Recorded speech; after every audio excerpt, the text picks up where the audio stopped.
Hello everyone and welcome to the my educational video where we will be discussing the clinical testing of nutraceuticals and healthy food. In this video we will be exploring the preclinical and clinical test, single and double placebo test, and also we will know ICMR law and case study on clinical testing of nutraceuticals and healthy food. Let's see the what is nutraceuticals. It is a food that provides medical or health benefits including the prevention and or treatment of disease.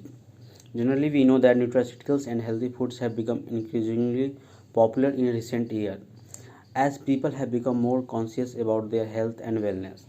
These products contain ingredients that are thought to provide health benefits beyond the basic nutrition. They may include vitamins, minerals, antioxidants, and other bioactive compounds that can improve health outcomes. That, according to the study, is determined to treat certain pathology or to improve the condition of the human being. We all know that before to start any food products, we have to do preclinical trial. In preclinical trial, what we do, we extract a molecule from that product, and then the preclinical trial first. As evolution proceeds, undesirable compounds are rejected at each step, so only a few of thousands reach a stage where administration to man is considered. Researchers study rats and mice because they are very similar to people genetically, say foundation of biomedical research. Other reasons include their small size, ease of maintenance, and short life. Let's now discuss what step this trial includes. Screening test detect the presence or absence of pharmacodynamic activity. And the next is that test on isolated organ or on culture. This is to see a specific action of the compound on these entities, like constriction in case of blood vessels, test on animal models of human disease, and include in the animal and then treated or at least tried to be treated. Confirmatory test and analogous activities. Descriptive tests are done which confirm its activity. Other related activities can also be studies like an analgesis, can also have antibiotic, anti-inflammatory action. Systematic pharmacology testing involves studying what effect it has on organ other than its main target. Also, mechanism of action is worked out. Quantitative test, dose response, relationship, maximal effect, all are worked out. Pharmacokinetics testing couldn't be more obvious. Absorption, distribution, metabolism, elimination, half-life are all studied. Toxicity tests aim to determine safety of compound in minimum two animal species. One is rodent and other is a non-rodent like a dog. Now we will see the four phases of clinical trial of any product. Tens of thousands of treatments to prevent and treat disease are available to people today. How do we know that they are safe and work well? Clinical trials.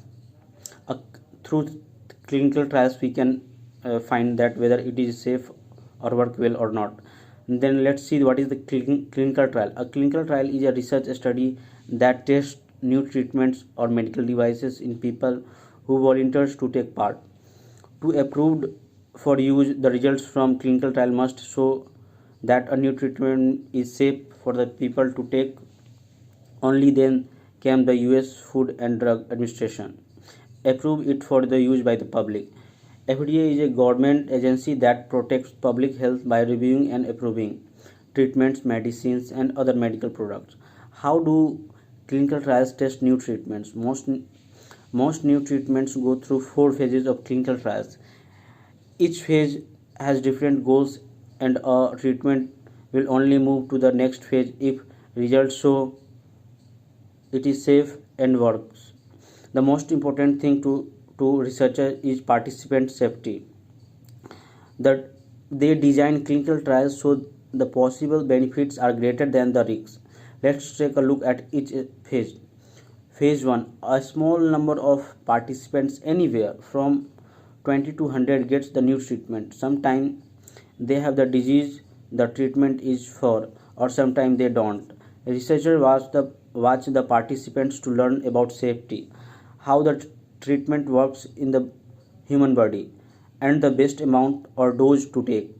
Phase 1 trials usually last less than a year, and phase 2 trials takes longer. These trials usually last a few months or 2 years. The test the treatment is more participants who have the disease the treatment is for, usually around 300 or so. The goal of phase 2 is for researchers to learn about safety by watching participants for side effects or other problems. In phase 3 trials, researchers test the treatment in hundreds or thousands of participants who have the disease, which can take 1 to 3 years. The goal of phase 3 is to see how well the treatment works to prevent, diagnose, or treat the disease. Researchers also learn more about side effects participants have over a longer period of time. After phase 3 trials results show a treatment is safe and works. Then the FDA reviews the results and decides whether to approve it for the use by the public or not. Phase 4 trial happen after FDA approval, which means doctors can prescribe it for the people. Phase 4 trial includes thousands of participants who have the disease and the treatment in the real world. The goal of phase 4 is for researchers to continue to look at the treatment benefit for people, and these benefits last many years. Did you notice the number of participants in trials starts small groups and goes up as the phase goes up from 1 to 4? This is to protect the safety of the participants. Researchers only give it more people if it is safe and if it works. Now you know how the phase 4 phase of clinical trials are designed to make sure treatments are safe and works well. Now let's see, before trial we do what we do, that is an informed consent document will be provided to patient or non-volunteer people that explain the purpose, procedure, potential benefits and risks of the trial. There will also through discussion between doctor and patient so that all questions can be clearly answered. In late stage clinical trial, participants are generally split into two groups. At the beginning of the study, one group received the standard treatment plus the new treatment. This group is called treatment group, and the other group received the standard treatment only and does not receive the new treatment. This group is known as control group. A computer is used to randomly assign the patient to either the treatment group or the control group. Randomization helps to prevent bias because neither the patient nor the doctor can choose which treatment group a patient is assigned to. Some clinical trials may want to study the effectiveness or adding a new treatment to a standard treatment to see what works better. In these studies, half the patient will receive the standard treatment plus the new treatment, and other half will receive the standard treatment plus a placebo.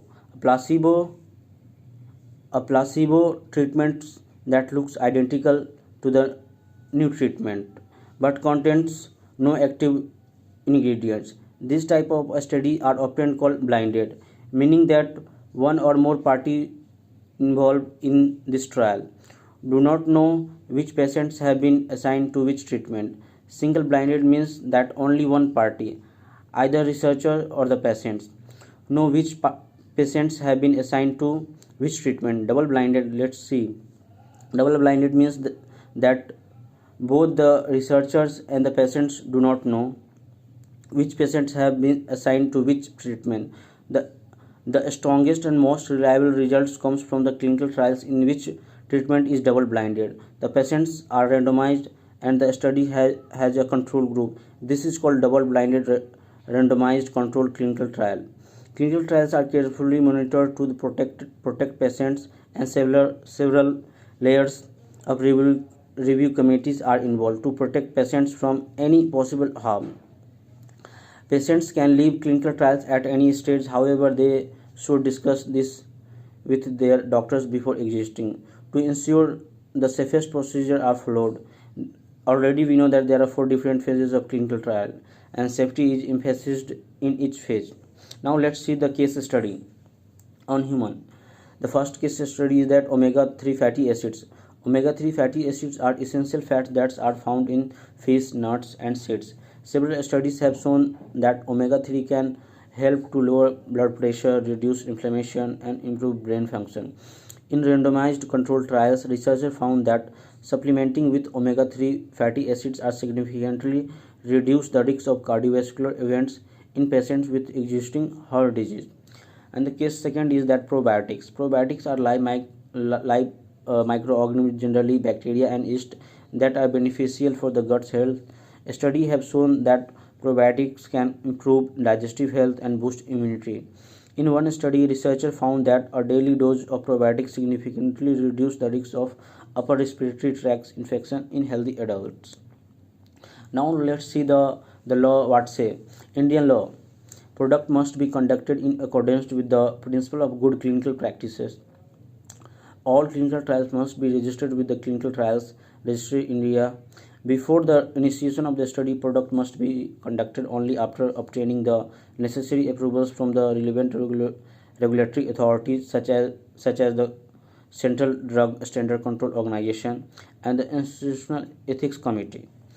And with the continuation, research must be conducted in compliance with applicable law and regulation, and that the safety and efficacy of the product must be evaluated using appropriate study design and endpoints. Also emphasizes the importance of informed consent and the need to ensure that the study participants are fully informed about the nature of the study, the potential risks and benefits, and their rights as a study participant. Thank you, my dear friend. Hello, everyone, and welcome to the